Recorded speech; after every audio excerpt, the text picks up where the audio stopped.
Magandang gabi, Philippine Air Force, para sa ating weather update ngayong Friday 31 October 2025 at sa mga susunod pa mga araw. Para sa ating synoptic situation, ang Batanes ay makakaranas ng bagyang maulap hanggang sa maulap na kalangitan na may pulupulong pag-ulan, pagkulog o pagkidlat dulot ng northeast monsoon.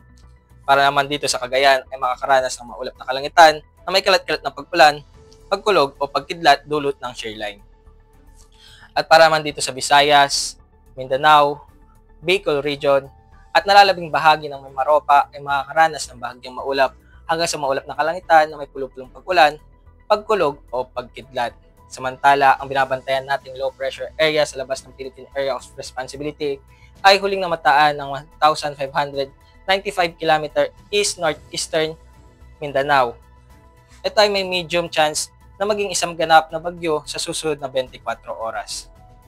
Kaninang hapon, meron tayong namuong low pressure area sa loob ng Philippine Area of Responsibility sa layong 165 km west-southwest of Coron, Palawan. Ito ay hindi inaasahan maging isang ganap na bagyo sa susunod na 24 oras. Para sa ating general area forecast para bukas, ang Kawayan, Philippine Rise, Puerto Princesa at Kalayaan Island ay makakaranas ng maulap na kalangitan na may kalat-kalat na pag-ulan, pagkulog o pagkidlat. At para naman dito sa Metro Manila at nalalabing bahagi ng Luzon, pati na rin dito sa Visayas at Mindanao ay makakaranas ng bahagyang maulap hanggang sa maulap na kalangitan na may pulupulong pag-ulan, pagkulog o pagkidlat. Para naman sa 3 araw na pagtatayat dito sa Metro Manila at Cavite sa darating na linggo ay makakaranas ng bahagyang maulap hanggang sa maulap na kalangitan na may pulupulong pag-ulan, pagkulog o pagkidlat. At pagsapit ng Lunes hanggang Martes ay makakaranas ng maulap na kalangitan na may kalat-kalat na pag-ulan, pagkulog o pagkidlat.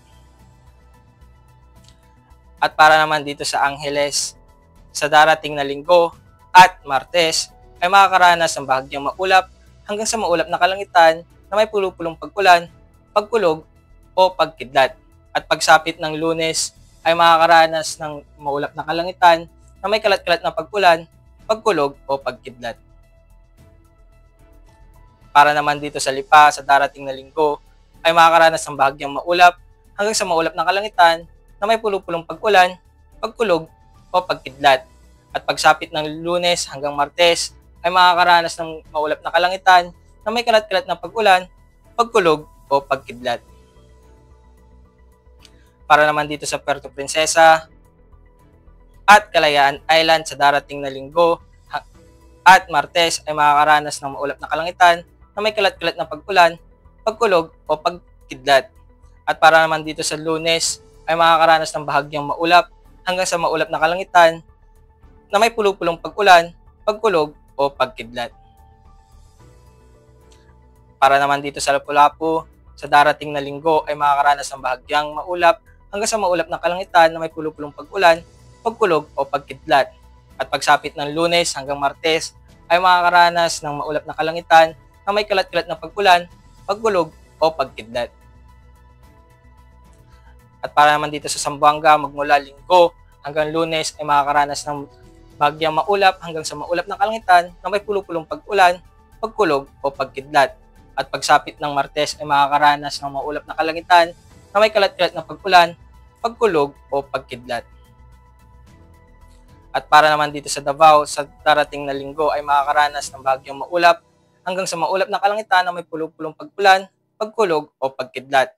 At pagsapit ng Lunes hanggang Martes ay makakaranas ng maulap na kalangitan na may kalat-kalat na pag-ulan, pagkulog o pagkidlat. Para sa ating astronomical data, lulubog ang haring araw ng 17:08 at sisikat ito ng 0552.